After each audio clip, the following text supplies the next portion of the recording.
Magandang araw po sa inyong lahat. Ako po si Dr. Renato Bagani at ngayon ay susuriin natin ang paksang bawal na nga bang magmeryenda ng mani tuwing gabi. Alamin. Ang simpo buto na magpapahimbing at simpo na magpapapuyat. Mga minamahal kong kababayan, naranasan na ba ninyo ito? Saglit pa lang ang idlip, pero naiihi na naman, pagbangon at pag-ihi. Paghiga ay hindi pa man naiinitan ang likod. Gusto na namang pumunta sa palikuran. May mga taong 2 beses bumabangon sa gabi, may 3, at mayroon pang 4 o 5 beses pagkagising sa umaga. Pagod na pagod ang katawan, mabigat ang ulo, at wala ng lakas buong araw. Marami sa inyo ang nag-iisip na siguro dahil ito sa edad. Mahina ang pantog o mahina ang bato kaya tiis na lang. Ngunit ang totoo ay hindi laging ganoon. Maraming kaso ang aking nakasalamuha kung saan ang bato ay hindi naman ganoon kabigat ang problema, ngunit ang tulog ay nabubulabog pa rin gabi-gabi, at ang sanhi ay nagmumula sa isang napakapamilyar na ugali na akala pa nga natin ay mabuti para sa kalusugan. Ito ay ang pagkain ng ilang uri ng buto o mani sa gabi, lalo na pagkatapos ng hapunan o bago matulog. Nagtataka ba kayo? Ang mga buto ay sinasabing masustansiya. Mabuti ang buto para sa puso, mabuti para sa utak, mabuti para sa matatanda. Ngunit kakaunti lang ang malinaw na nagsasabi na hindi lahat ng buto ay mabuti para sa bato at hindi lahat ay dapat kainin sa gabi. Mayroong mga uri ng buto na kung kakainin sa tamang oras at tamang dami ay makakatulong sa katawan na mag-relax, makatulog ng mas mahimbing, at malaki ang ibababa ng pag-ihi sa gabi. Ngunit mayroon ding mga buto na, kahit isang dakot lang ang kainin sa gabi, ay sapat na para piliting magtrabaho ang bato buong gabi. Ang pantog ay naiirita, at ang tulog ay napuputol-putol. Ang panganib ay narito, hindi ka agad nakakaramdam ng sakit, walang malalakas na sintomas, kundi gabi-gabi ay puyat, araw-araw ay pagod. Unti-unting humihina ang kalusugan nang hindi namamalayan. Sa video na ito, ibabahagi ko ng napakalinaw at madaling maunawaan para sa inyo 5 uri ng buto na kung gagamitin ng tama ay makakatulong na makatulog ng mas mahimbing at malaki ang ibababa ng pag-ihi sa gabi. At 5 uri ng buto na akala mo ay walang masama ngunit nagpapapuyat sa bato sa hating gabi, lalo na mapanganib para sa mga may mahinang bato at mga lampas 60 taong gulang. Hindi tayo magiging pangkalahatan, hindi tayo magpapayo ng matinding pag-iwas. Ituturo ko sa inyo kung anong buto ang dapat kainin, anong dapat iwasan, kailan dapat kainin, at kung bakit ganito, upang kayo mismo ang makapag-adjust ayon sa inyong katawan.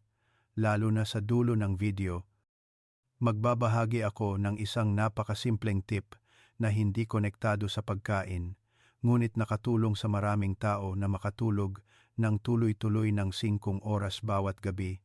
Marami sa inyo ang nakaligtaan ang bagay na ito sa loob ng maraming taon nang hindi nalalaman kung kayo o ang inyong mahal sa buhay ay may mahinang bato, madalas umiihi sa gabi o hindi mahimbing ang tulog at madaling magising. Mangyaring manatili hanggang sa huling bahagi ng video dahil maaaring sa pagbabago lamang ng isang maliit na detalye, ang inyong tulog ay malaki na ang ipagbabago. At kung ito ang unang beses ninyo sa channel na ito, inaasahan ko na mag-subscribe kayo at i-on ang notification bell upang hindi makaligtaan ang mga kapaki-pakinabang na ibinabahagi para sa kalusugan ng matatanda. Ngayon, bago tayo dumako sa bawat partikular na uri ng buto, gusto kong tanungin kayo ng isang napakasimpleng tanong. Ilang beses kayo bumabangon sa gabi para umihi? Maaari ninyong i-comment sa ibaba ang bilang na iyon. Simulan na natin. Mga minamahal kong kababayan, bago natin pag-usapan kung anong buto ang dapat kainin at anong dapat iwasan, kailangan nating maunawaan ang isang pangunahing punto Kapag tama ang pagkaunawa, hindi na kayo kakain batay sa sabi-sabi, kundi matututo kayong mag-adjust ayon sa inyong sariling katawan. Sa araw, ang bato ay may tungkulin na magsala ng dugo, mag-alis ng toxins, magbalanse ng tubig at mineral. Ngunit sa gabi, lalo na mula alas 9 ng gabi, kailangan ng bato na mag-shift sa mode ng pahinga at paggaling. Ito ang oras na naglalabas ang katawan ng hormones na nakakatulong sa pagpapabagal ng filtration rate at nagtatago ng sapat na tubig upang makatulog tayo ng tuloy-tuloy.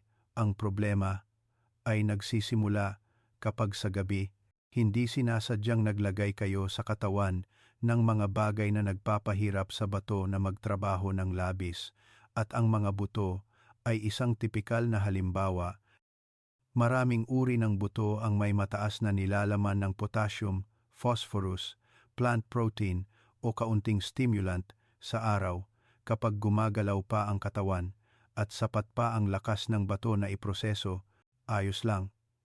Ngunit sa gabi, kapag kailangan ng bumagal ang lahat ng organ, ang mga sangkap na ito ay piliting magsala ang bato, mag-adjust ng electrolytes at mag-produce ng ihi.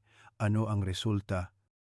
Mas mabilis mapuno ang pantog, mas maaga lumalabas ang pakiramdam ng pag-ihi, napuputol ang tulog, hindi nakakapasok ang utak sa malalim na tulog, at sa bawat paggising na ganoon, nawawalan ang katawan ng kakayahang mag-recover. May isang bagay na kakaunti lang ang napapansin. Ang pag-ihi sa gabi ay hindi lamang nagdudulot ng puyat, kundi ang puyat mismo ay nagpapahina sa function ng bato ng mas mabilis. Kapag hindi mahimbing ang tulog, nabubulabog ang hormones na nagre-regulate ng blood pressure at kidney filtration, mas hindi epektibo ang sirkulasyon ng dugo, at mas nahihirapan ang bato. Kaya, ang pag-ihi sa gabi at mahinang bato ay hindi dalawang magkahiwalay na problema. Nagpapalala sila sa isa't isa, lalo na sa mga lampas 55,060 taong gulang. Ngunit huwag kayong mag-alala ng sobra. Hindi ibig sabihin na kapag pinag-uusapan ang buto ay kailangan ng iwasan lahat. Ang pagkakaiba ay nasa uri ng buto, oras ng pagkain, at dami.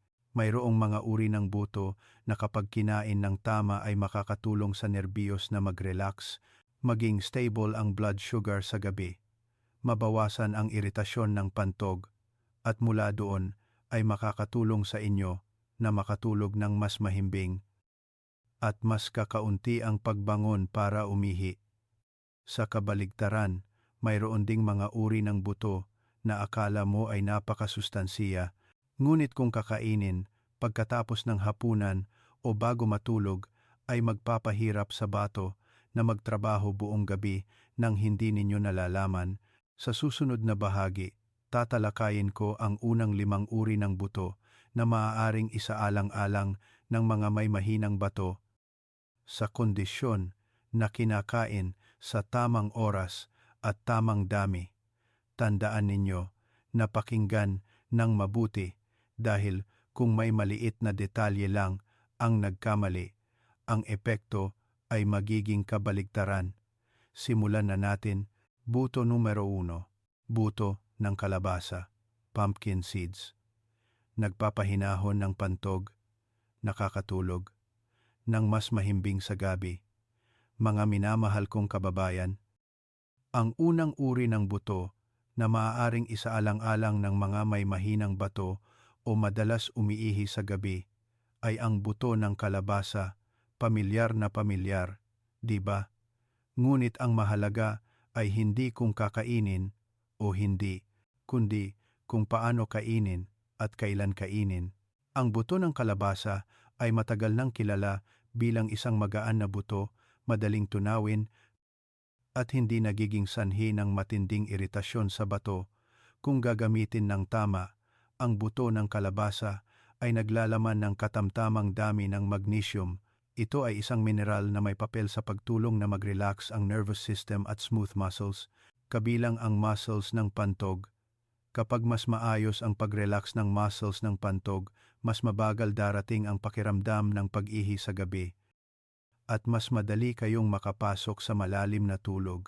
Ito ang dahilan kung bakit may mga tao na sa pag-adjust lamang ng tamang uri ng buto sa gabi, ang bilang ng pag-ihi sa gabi ay malaki na ang ibinaba sa loob ng maikling panahon. Isa pang punto na nagpapaging angkop sa buto ng kalabasa para sa mga may mahinang bato ay hindi ito nagiging sanhi ng potassium shock kung kakainin sa maliit na dami. Kung ikukumpara sa maraming ibang buto, ang buto ng kalabasa kapag ginamit ng tama ay mas kaunti ang nagiging sanhi ng stimulation sa kidney filtration sa gabi na nagbibigay sa bato ng tunay na oras ng pahinga. Gayunpaman, gusto kong bigyang diin ang isang napakahalagang bagay dito. Ang buto ng kalabasa ay mabuti lamang kung kinakain sa tamang oras. Ang pinakaangkop na oras ay humigit kumulang 2 hanggang 3 oras pagkatapos ng hapunan at hindi bababa sa 1 oras bago matulog. Ang dami ng ginagamit ay hindi rin kailangan marami. Isang maliit na kutsara lamang, ngunguyain, ng dahan-dahan, hindi mabilis na kakainin. Kainin upang ang katawan ay makatanggap ng signal ng pag-relax, hindi upang mabusog. Ano ang isang napakadalas na pagkakamali? Ang pagkain ng maalat na buto ng kalabasa habang nanonood ng TV at kumakain ng sunod-sunod na dakot. Sa ganoong sitwasyon, ang asin at ang sobrang dami ng buto ay magpapahirap sa bato na magtrabaho. Nang mas matindi, mas naiirita ang pantog at ang resulta ay gabi-gabi ay kailangan na namang bumangon para umihi. Isa pang pagkakamali ay ang pagkain ng buto ng kalabasa na masyadong malapit sa oras ng pagtulog. Sa oras na ito, hindi pa naiproproseso ng digestive system, ang bato ay napilitang magtrabaho at napakahirap magkaroon ng malalim na tulog. Kaya, kung gusto ninyong subukan ang buto ng kalabasa, tandaan ang 3 prinsipyo. Kaunti, hindi maalat, maaga kainin, hindi malapit sa oras ng pagtulog. Gusto kong magtanong ng isang maliit na katanungan para sa interaksyon. Nakakain na ba kayo ng buto ng kalabasa sa gabi? Kung oo, i-comment ang numero 1. Kung hindi, i-comment ang numero 0 upang malaman ko na nakasubaybay pa rin kayo hanggang dito. Sa susunod na bahagi, ibabahagi ko ang ikalawang uri ng buto. Kapag narinig mo ang pangalan, napakasustansiya.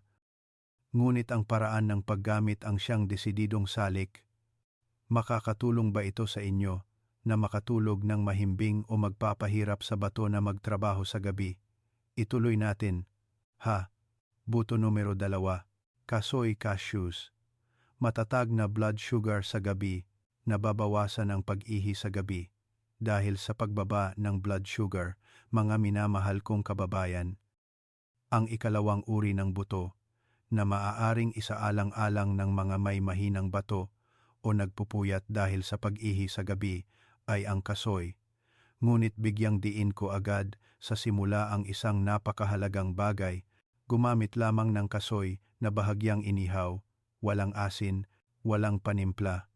Marami sa inyo ang nag-aalala agad kapag naririnig ang kasoy dahil sa pag-aakalang mataba ang kasoy. Madaling maging sanhi ng init sa katawan at makakasama sa bato. Ang pag-iisip na iyon ay hindi ganap na mali, ngunit tama lamang kung mali ang pagkain natin at mali ang oras. Ang lakas ng kasoy ay nasa bagay na ito. Naglalaman ang kasoy ng magandang taba at katamtamang dami ng plant protein na nakakatulong sa pagpapapanatili ng stable na blood sugar sa gabi para sa maraming matatanda. Lalo na ang mga may mahinang bato, ang blood sugar sa gabi ay madalas bumababa ng bahagya nang hindi nila nalalaman. Kapag bumaba ang blood sugar, magre-react ang katawan sa pamamagitan ng pag-stimulate ng nerbiyos upang bumilis ang tibok ng puso. Mas malakas ang pag-filter ng bato at ang resulta ay pag-ihi sa kalagitnaan ng gabi. May mga kaso na ang pag-ihi sa gabi ay hindi dahil sa mahinang pantog, kundi dahil sa pagkagising ng katawan, dahil sa blood sugar imbalance. At sa ganoong sitwasyon, isang maliit na dami ng kasoy na ginamit ng tama ay makakatulong sa katawan na manatili sa isang mas stable na estado, kaya mas mahimbing ang tulog. Gayunpaman, inuulit ko ulit, ang kasoy ay mabuti lamang kung kakaunti lang ang kainin. Mga 2 hanggang 3 maliit na butil lamang, ngunguyain ng mabuti, ginagamit bilang isang magaan na merienda para sa katawan bago matulog, at huwag na huwag kakainin ng malalaking dakot. Ang angkop na oras ay humigit kumulang 2 oras pagkatapos ng hapunan at hindi bababa sa 60 hanggang 90 minuto bago matulog. Ano ang isang napakapopular na pagkakamali? Ang pagkain ng kasoy na may asin o kasoy na may butter, flavoring. Ang asin at pampalasa ay magpapahirap sa bato na magtago ng tubig, na magpapataas ng filtration pressure, at ang resulta ay mas madalas na pag-ihi sa gabi. Ang pangalawang pagkakamali ay ang pagkain ng kasoy kapag busog na, kapag overloaded na ang digestive system. Kailangan pa ng bato na iproseso ang karagdagang metabolic products, at mahihirapan ang tulog kung mayroon kayong malubhang sakit sa bato o pinayuhan na ng doktor na bawasan ang protina at taba. Hindi ninyo dapat gamitin ang kasoy sa gabi, ngunit para sa mga may mahinang bato sa banayad na antas, kung gagamitin ng tama ang dami at paraan, ang kasoy ay maaaring maging isang magandang opsyon upang suportahan ang tulog. Gusto kong magtanong ng isang maliit na katanungan. Nakakain na ba kayo ng kasoy sa gabi at naramdaman ninyong mas madali kayong nakatulog o kabaligtaran? Kung nasubukan na, i-comment ang numero 2, kung hindi pa, i-comment ang numero 0 upang malaman ko na nakasubaybay pa rin kayo sa akin. Sa susunod na bahagi, ibabahagi ko ang 3 uri ng buto na mabuti, isang buto na napakapamilyar, ngunit ang paraan ng paggamit sa gabi ang siyang direktang nagdedesisyon kung makakatulog kayo ng tuloy-tuloy o kailangan na namang bumangon para umihi sa gabi. Ituloy natin. Buto numero 3, linga, black, sesame seeds. Nagpapalusog sa yin ng bato, nagpapahinahon ng nerbiyos. Nababawasan ang paggising sa hating gabi. Mga minamahal kong kababayan, ang 3 buto na gusto kong ibahagi sa inyo ay ang linga. Ito ay isang napakapamilyar na buto sa mga pagkain ng mga Pilipino, ngunit kakaunti lang ang nakakapansin na kung gagamitin ng tama, ang linga ay makakatulong ng malaki sa mga may mahinang bato, lalo na sa mga madalas magising sa gabi at nahihirapan ng makatulog muli. Ang kakaibahan ng linga ay narito. Ang linga ay may banayad na katangian, hindi nagiging sanhi ng matinding iritasyon, at naglalaman ng maraming magandang taba at micronutrients na nakakatulong na magpatahimik sa nervous system para sa maraming matatanda. Ang tulog ay nabubulabog hindi lamang dahil sa pag-ihi, kundi dahil din sa madaling ma-excite ang nerbiyos at nahihirapan nang makabalik sa malalim na tulog pagkatapos magising. Kapag ginamit ang linga sa tamang dami, ang katawan ay may tendensiyang mas mag-relax, mas mabawasan ang pagkabalisa, at mula doon ay mas tuloy-tuloy ang tulog. Kapag mas malalim ang tulog, mas mabagal din darating ang pakiramdam ng pag-ihi, dahil ang bato at pantog ay sinisenyasan na ito ang oras ng pahinga. Gayunpaman, ang linga ay hindi dapat kainin ng direkta ng marami, at hindi rin dapat kainin na inihaw na maalat o hinaluan ng asukal. Ang pinakaangkop na paraan ng paggamit ay ang paggiling ng linga. Gumamit ng isang maliit na kutsara na hinaluan ng mainit na tubig o iwisik ng bahagya sa lugaw, oatmeal na kinain sa hapon. Ang pinakamainam na oras ay humigit kumulang 2 hanggang 3 oras bago matulog. Hindi dapat gamitin malapit sa oras ng pagtulog upang maiwasan ang pagtatrabaho ng digestive system ng huli. Ang isang napakadalas na pagkakamali ay ang paggamit ng linga sa anyo ng linga candy, linga cake, matamis na linga soup. Ang mga anyo na ito ay naglalaman ng maraming asukal.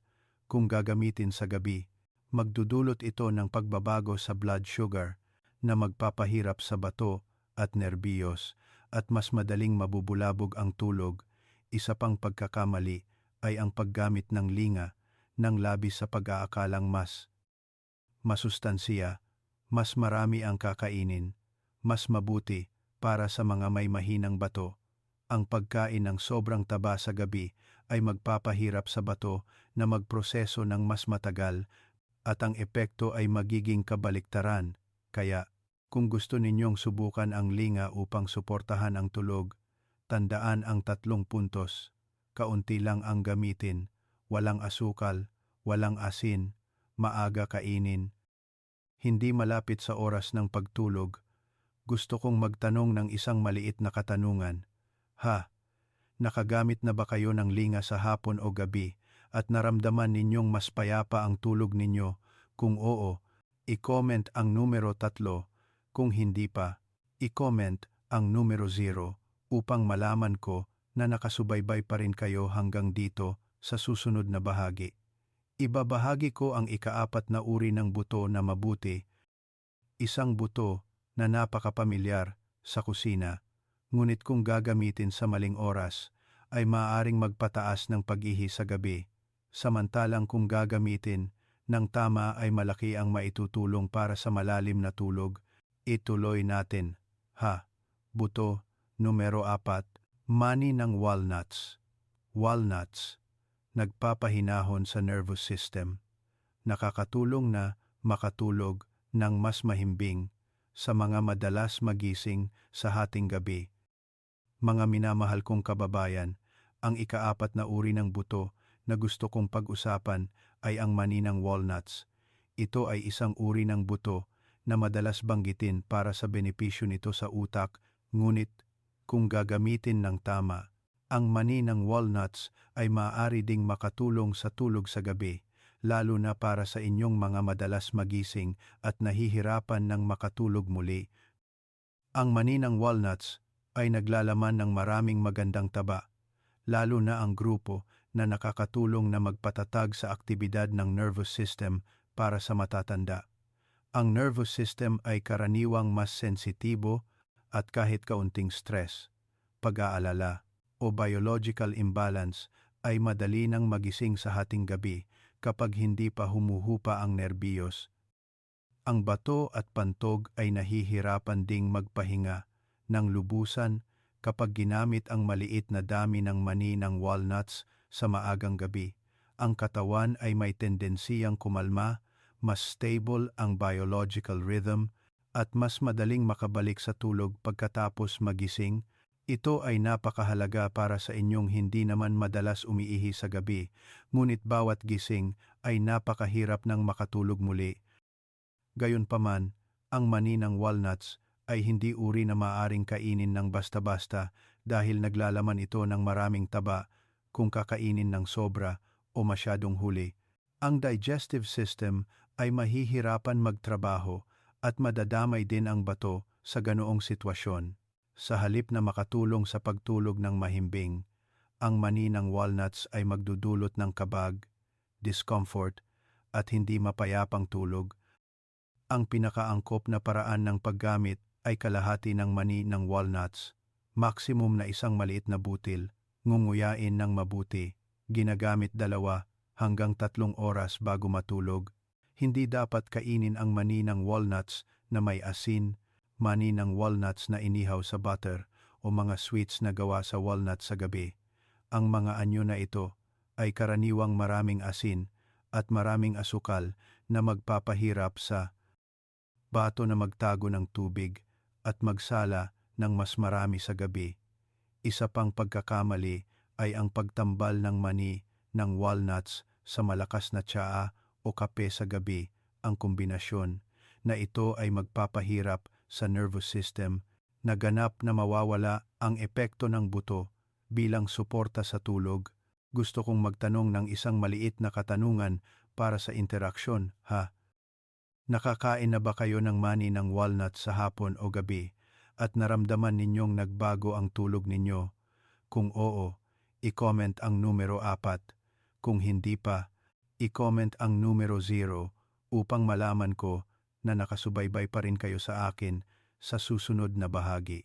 Ibabahagi ko ang ikalimang uri ng buto na mabuti, ang huling buto sa grupo na sumusuporta sa tulog, ngunit napakaraming tao ang gumagamit sa maling paraan na nagpapataas ng pag-ihi sa gabi sa halip na bawasan. Ituloy natin, ha, buto numero 5, pinatuyong buto ng lotus, dried lotus seeds, natural na pampaantok, nakakatulong na makatulog ng mas mahimbing at mabawasan ang pag-ihi sa gabi para sa mga may mahinang bato. Mga minamahal kong kababayan, ang huling uri ng buto sa grupo ng mga buto na mabuti para sa tulog na gusto kong ibahagi ngayon ay ang pinatuyong buto ng lotus. Ito ay isang napakapamilyar na buto sa mga Pilipino, ngunit ang nakakalungkot ay napakaraming tao ang gumagamit sa maling paraan, kaya hindi lamang hindi nakakatulong sa mahimbing na tulog, kundi nagiging sanhi pa ng mas madalas na pag-ihi sa gabi. Ang buto ng lotus ay may banayad na pampaantok na katangian na nakakatulong na magpatahimik sa nervous system, mabawasan ang pagkabalisa at pag-aalala. Ang mga salik na ito ay madalas na nagiging sanhi kung bakit nahihirapan ang matatanda na makatulog o madaling magising sa hating gabi. Kapag napatahimik ang nervous system, mas stable ang biological rhythm sa gabi, at mas may pagkakataon din ang bato na magpahinga ng mas maayos. Isa pang napakahalagang punto ay ang buto ng lotus ay hindi nagiging sanhi ng matinding iritasyon sa pantog kung gagamitin sa tamang dami. Kaya, para sa inyong may mahinang bato at madalas puyat, ang buto ng lotus ay maaaring maging isang angkop na opsyon. Gayunpaman, binibigyang diin ko na gumamit lamang ng pinatuyong buto ng lotus na niluto. Hindi dapat gamitin ang sariwang buto ng lotus na kinakain ng hilaw sa gabi. Ang sariwang buto ng lotus ay may malakas na pampalamig na katangian. Kung kakainin ng huli ay maaaring magpalamig sa katawan, magpabago sa ritmo ng tulog, at maging sanhi ng mas madalas na pag-ihi sa gabi. Para sa ilang tao, ang pinakaangkop na paraan ng paggamit ay 1 o 2 kutsara ng pinatuyong buto ng lotus na niluto ng malambot, ginagamit sa hapon bilang merienda o kinakain kasama ng malabnaw na lugaw hindi bababa sa 2 hanggang 3 oras bago matulog. Hindi dapat gamitin ang masyadong matamis na lotus seed soup, lotus seeds na nilaga sa maraming rock sugar o canned lotus seeds na may asukal.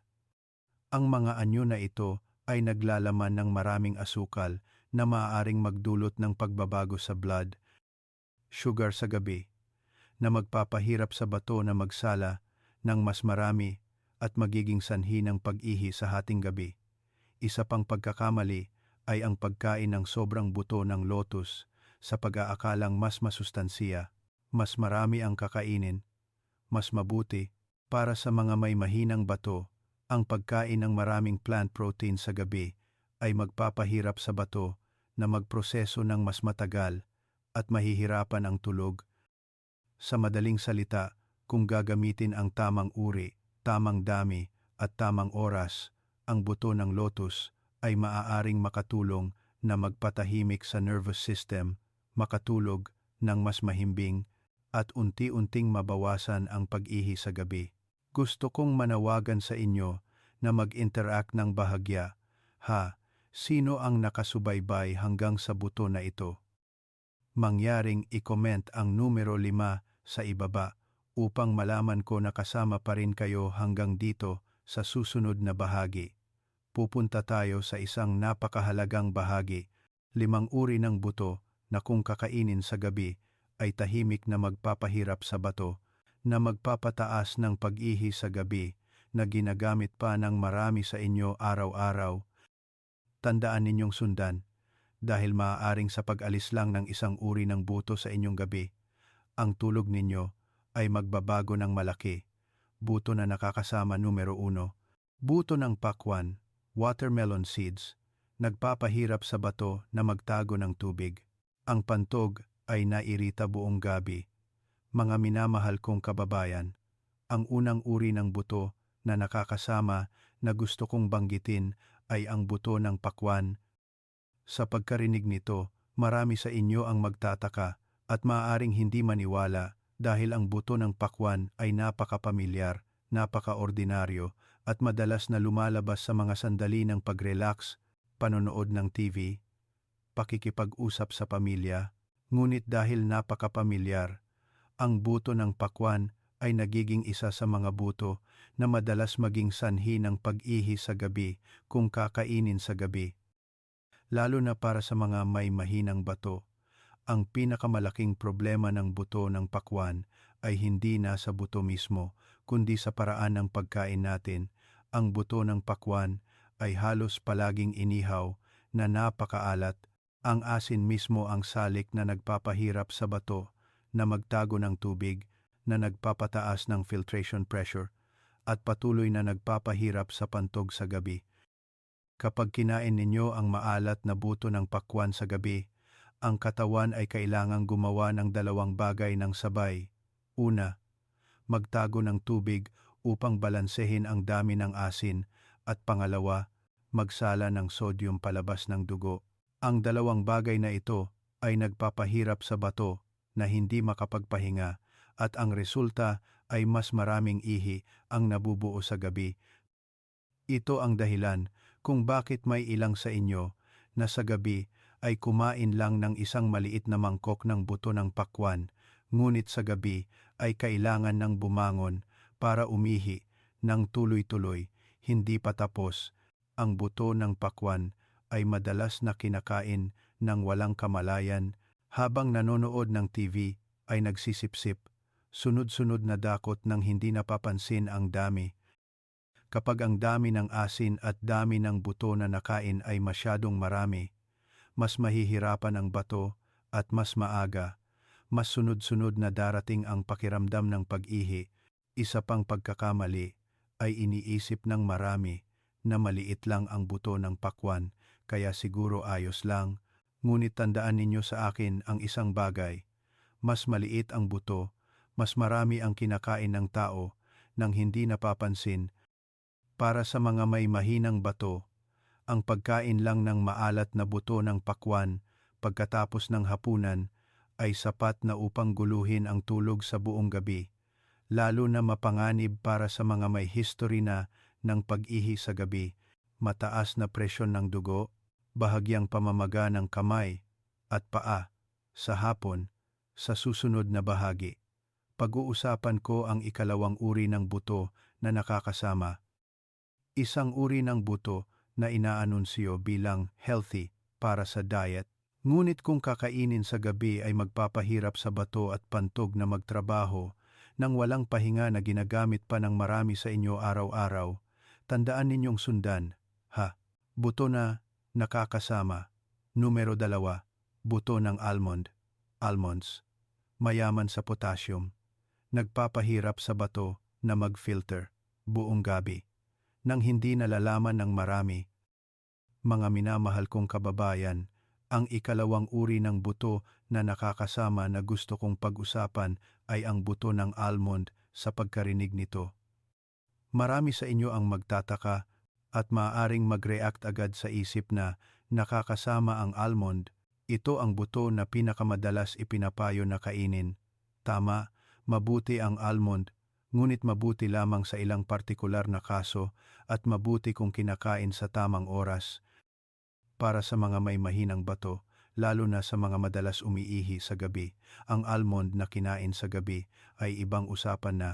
Ang pinakamalaking problema ng almond ay nasa mataas na nilalaman nitong potassium. Ang potassium ay isang mahalagang mineral, ngunit para sa mahinang bato, ang kakayahang mag-regulate ng potassium sa dugo at sa gabi ay bumaba na ng malaki kapag kinain ninyo ang almond sa gabi. Ang dami ng potassium na ito ay piliting magpatuloy na magsala at magbalanse ng electrolytes ang bato sa halip na magpahinga. Kapag kailangan ng bato na iproseso ang potassium sa gabi, ang natural na reaksyon ng katawan ay dagdagan ang paglalabas ng ihi upang maalis ang sobrang dami, at iyon ang dahilan kung bakit maraming tao ang kumakain ng almond sa nakaraang gabi ay kinakailangan ng bumangon para umihi ng maraming beses sa gabing iyon o sa madaling araw. Isa pang napakadaling mangyari ay ang almond ay madalas na kinakain ng maramihan dahil maliit at malutong ang buto, madaling kainin, kaya marami sa inyo ang habang nanonood ng TV ay kumakain ng sunod-sunod na dakot nang hindi napapansin. Kapag sapat na ang naipong potassium, tahimik na nahihirapan ang bato. Hindi pa kasama ang katotohanan na ang mga almond na binebenta sa merkado ay karaniwang inihaw na may asin, inihaw na may butter o may flavor. Ang asin at pampalasa ay patuloy na magpapahirap sa bato na magtago ng tubig na lalong magpapalala sa sitwasyon ng pag-ihi sa gabi. Isang napakapopular na pagkakamali ay ang paggamit ng almond milk sa gabi sa pag-aakalang madaling tunawin, madaling makatulog, ngunit sa katotohanan, ang commercial almond milk ay karaniwang naglalaman ng concentrated almond powder, stabilizers, at minsan ay may dagdag na potassium. Ang lahat ng mga salik na ito ay nagpapahirap sa bato na magpahinga sa gabi, lalo na para sa mga may mahina ng bato. Hindi ko sinasabi na kailangan ninyong iwasan ng tuluyan ang almond. Ngunit para sa mga madalas umiihi sa gabi, mahina ang bato, hindi mahimbing ang tulog, ay huwag na huwag gagamitin ang almond pagkatapos ng hapunan. Kung gusto ninyong kumain sa araw, maliit na dami, at walang asin. Sa susunod na bahagi, ibabahagi ko ang ikatlong uri ng buto na nakakasama, isang napakapopular na buto, lalo na sa mga gabi ng paglilibang, ngunit nagpapataas ng pag-ihi sa gabi nang mabilis nakakaunti lang ang nakakaalam. Tandaan ninyong sundan. Buto na nakakasama numero 3, buto ng sunflower seeds, maalat at nakakapag-stimulate, nagpapataas ng pag-ihi sa gabi, ng malinaw. Mga minamahal kong kababayan, ang ikatlong uri ng buto na nakakasama na kinakain ng marami sa gabi ay ang buto ng sunflower. Ito ang pinakapopular na buto sa mga gabi ng paglilibang. Habang nanonood ng TV ay nagsisipsip. Tuloy-tuloy ang pagbabalat ng halos hindi napapansin kung gaano karami ang nakain. Ang problema ng buto ng sunflower ay hindi nasa buto mismo, kundi sa paraan ng pagproseso nito at sa paraan ng pagkain natin. Ang buto ng sunflower na binebenta sa merkado ay halos lahat inihaw na napakaalat at minsan ay may dagdag pang pampalasa upang mapataas ang lasa.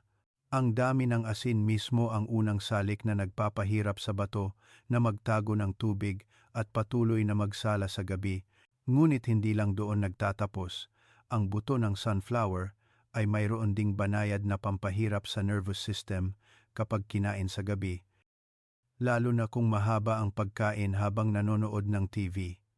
Napakahirap ng nervous system na mag-relax ng lubusan. Maaaring hindi ninyo maramdaman na masyadong gising, ngunit ang tulog ay magiging mas mababaw, mas madaling magising, at bawat gising ay mas malinaw ang pakiramdam ng pag-ihi. Isa pang napakapanganib na punto ng buto ng sunflower ay ang napakabilis na bilis ng pagkain. Maliit ang buto, madaling balatan. Hindi kailangan ng maraming pagmuya, kaya sa loob lang ng isang gabi, marami ang nakakaubos ng isang malaking mangkok nang hindi nalalaman. Kapag sapat na ang naipong asin at langis, tahimik na nahihirapan ang bato at ang bunga ay karaniwang lumalabas sa gabing iyon. Hindi kakaunti ang may ugali pa na uminom ng tubig o tsaa pagkatapos kumain ng buto ng sunflower dahil sa uhaw. Ito ay nagpapabilis sa pagpuno ng pantog at patuloy na nabubulabog ang tulog dahil sa pagbangon para umihi. Lalo na, ang buto ng sunflower ay hindi angkop para sa inyong may history na ng madalas na pag-ihi sa gabi, mataas na presyon ng dugo, mahinang bato, o pamamaga ng kamay at paa sa hapon. Para sa mga kasong ito, ang pagkain lang ng buto ng sunflower pagkatapos ng hapunan ay sapat na upang mahirapan matulog sa gabing iyon at mas madalas na bumangon para umihi kaysa sa normal. Sa susunod na bahagi, ibabahagi ko ang ika-4 na uri ng buto na nakakasama, isang buto na kapag narinig ang pangalan ay napakasustansiya, napakapamilyar, ngunit kung kakainin sa gabi ay mas lalong magpapahirap sa bato at pantog. Tandaan ninyong sundan. Buto na nakakasama numero 4. Pistachios, hatrekui. Mataas sa potassium, mas maraming kinakain, mas nagpapahirap sa bato sa gabi. Mga minamahal kong kababayan, ang ika-4 na uri ng buto na nakakasama, na marami pa rin ang nag-iisip na malusog na merienda, ay ang pistachios. Ang pistachios ay karaniwang inaanunsyo bilang mabuti para sa puso, mabuti para sa mga nagda-diet. Kaya hindi kakaunti sa inyo ang pumipili ng buto na ito upang kainin sa gabi sa pag-aakalang kumain lang ng kaunti para hindi magutom, siguro ayos lang. Ngunit para sa mga may mahinang bato, lalo na sa mga madalas umiihi sa gabi, ang pistachios na kinain sa gabi ay isang hindi angkop na opsyon. Ang pinakamalaking problema ng pistachios ay nasa mataas na nilalaman nitong potassium. Ang potassium ay isang mahalagang mineral para sa katawan, ngunit kapag mahina ang bato, ang kakayahang mag-alis ng sobrang potassium sa gabi ay malaki na ang ibababa. Kapag kinain ninyo ang pistachios sa gabi, piliting magpatuloy na magtrabaho ang bato upang balansehin ang electrolytes sa halip na magpahinga. Kapag tumaas ang dami ng potassium sa dugo, magre-react ang katawan sa pamamagitan ng pagdaragdag ng dami ng ihi upang maalis. At iyon ang dahilan kung bakit maraming tao ang kumakain ng pistachios sa gabi ay kinakailangan ng bumangon para umihi ng maraming beses kaysa sa normal sa gabing iyon o malapit sa madaling araw.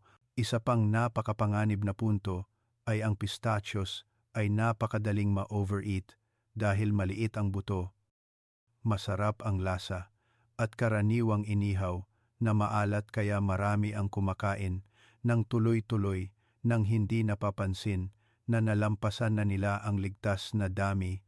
Hindi pa kasama ang katotohanan na ang mga pistachios na binebenta sa merkado ay halos lahat ay inihaw na may asin. Ang asin na sinamahan ng mataas na potassium ay magpapahirap sa bato na magtago ng tubig at magsala ng electrolytes. Isang dobleng pasanin sa gabi. Isang popular na pagkakamali ay ang paggamit ng pistachios kasama ng alak o soft drink sa gabi. Ang kombinasyon na ito ay lalong magpapahirap sa bato at lalo pang masisira ang tulog. Para sa mga may mahinang bato, madalas umiihi sa gabi, mataas na presyon ng dugo, o napagbabalaan na tungkol sa electrolytes, pinakamabuting iwasan ng tuluyan ang pistachios sa gabi. Kung kumain sa araw, napakaliit na dami, at hindi inihaw na maalat. Sa susunod na bahagi, ibabahagi ko ang ika-5 uri ng buto na nakakasama, ang huling buto ngunit ang pinakamapanganib para sa mga may mahinang bato kung gagamitin sa maling oras. Tandaan ninyong sundan. Buto na nakakasama numero 5, money peanuts. Tahimik na nagpapahirap sa bato. Sinisira ang tulog na hindi inaasahan ng marami. Mga minamahal kong kababayan, ang ika-5 uri ng buto na nakakasama at pinakamapanganib kung kakainin sa gabi para sa mga may mahinang bato ay ang money o peanuts. Marami sa inyo ang magtataka kapag naririnig ito dahil ang mani ay napakapamilyar, mura, madaling kainin, at madalas na itinuturing na masustansiya. Ngunit ang mahalaga ay hindi masama ang mani. Ang problema ay mali ang oras ng pagkain at mali ang paraan. Ang mani ay naglalaman ng mataas na plant protein at taba sa araw. Kapag gumagalaw pa ang katawan, sapat pa ang lakas ng bato na iproseso, ayos lang, ngunit sa gabi, kapag kailangan ng bato na magpahinga, ang dami ng protina at taba na ito ay piliting magpatuloy na magsala at magproseso ng metabolic products na nagpapataas ng proseso ng pagbuo ng ihi. Ano ang resulta? Mas mabilis mapuno ang pantog, mas maaga darating ang pakiramdam ng pag-ihi, at napuputol ang tulog, lalo na sa hating gabi hanggang madaling araw. Hindi pa tapos. Ang mani sa pang-araw-araw na buhay ay bihira na kinakain ng walang lasa. Karamihan ay inihaw, na maalat, pinirito, o may panimpla. Ang asin, taba, at protina sa gabi ay ang kombinasyon na pinakamalakas na nagpapahirap sa bato. Kailangan ng bato na magtago ng tubig upang balansehin ang asin, at kailangan ding magsala ng waste products mula sa protina, at ang bunga ay sa gabing iyon ay mahihirapan kayong makatulog ng payapa.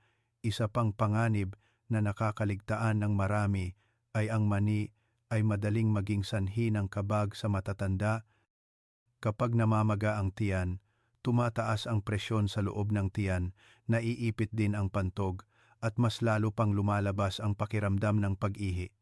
May mga sa inyo na nagsasabi sa akin, kaunting mani lang naman ang kinain ko. Ngunit ang problema ay ang mani ay napakadaling ma-overeat, at ang epekto nito sa tulog ay hindi agad lumalabas, kundi pagkatapos ng ilang oras. Sa oras mismo na pinakamahimbing ang tulog ninyo. Para sa mga may mahinang bato, madalas umiihi sa gabi, matagal ng puyat, o madalas kumain ng mani sa gabi bilang merienda, ito ay isang uri ng buto na dapat iwasan ng tuluyan pagkatapos ng hapunan. Kung gusto ninyong kumain sa araw, maliit na dami, at hindi inihaw na maalat. Sa susunod na bahagi, isasama ko ang lahat ng 5 uri ng buto na dapat gamitin, 5 uri ng buto na dapat iwasan, at magbabahagi pa ako ng isang napakahalagang prinsipyo tungkol sa oras ng pagkain ng buto sa gabi. Sa pagtanda lang ng prinsipyong ito, marami sa inyo ang makakakita na malaki ang ibababa ng pag-ihi sa gabi pagkatapos ng maikling panahon.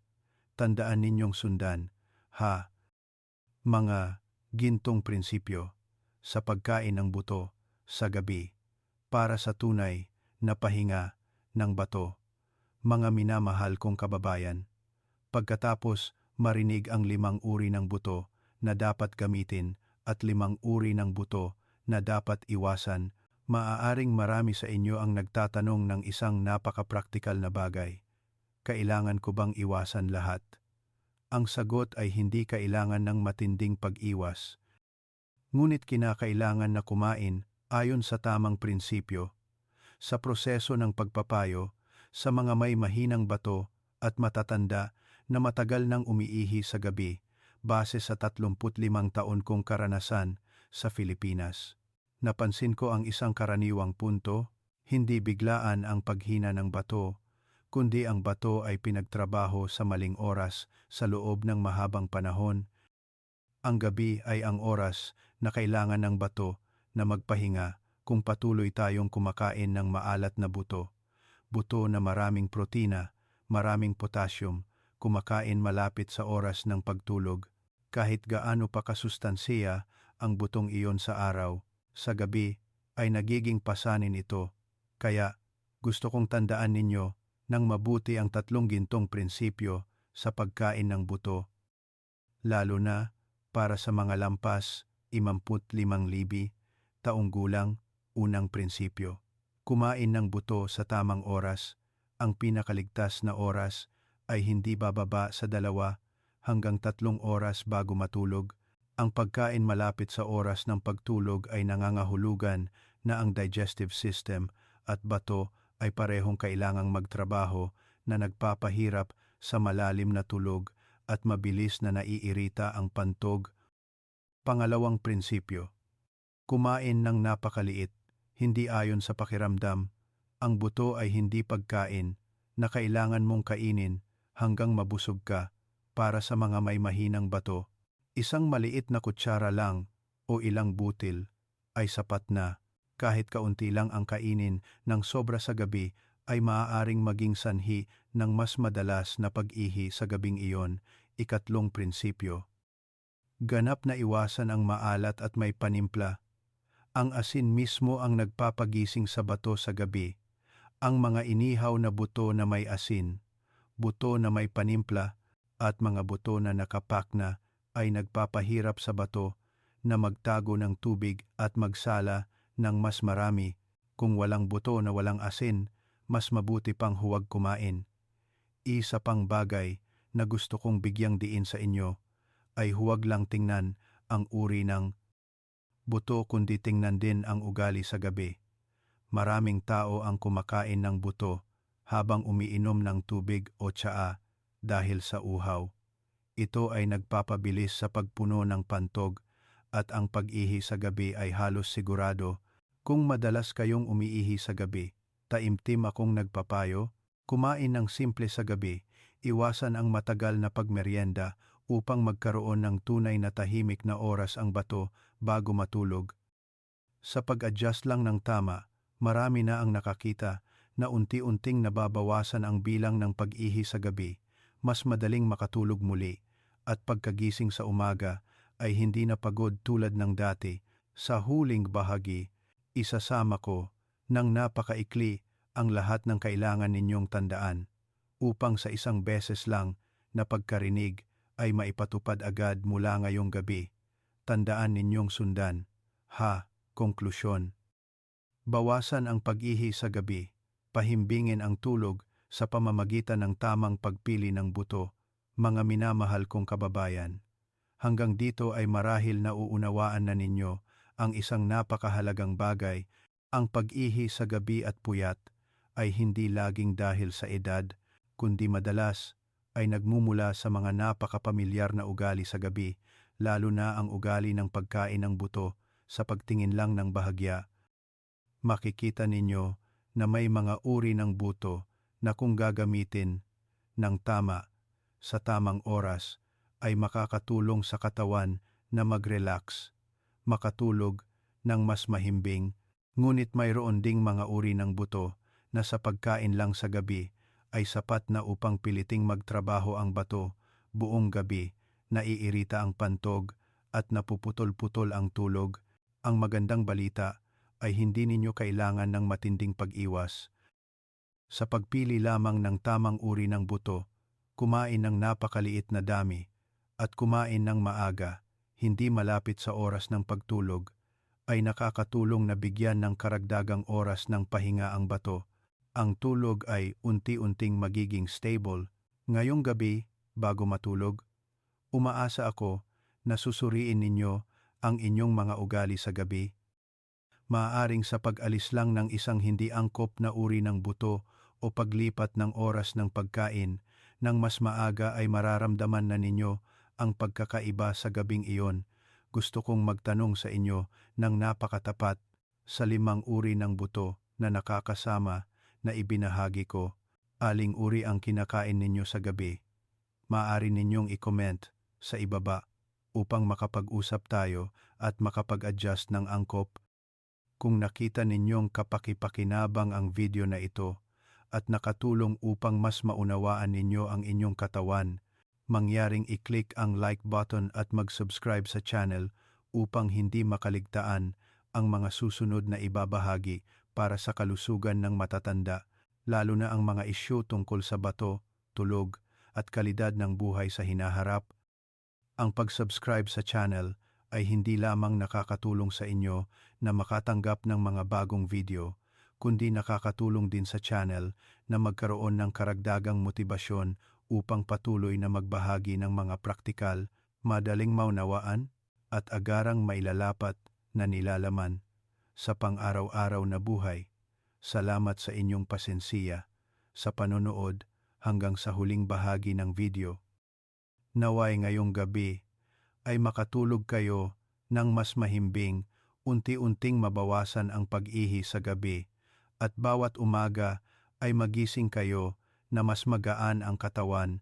Magkikita-kita tayo sa susunod na mga video.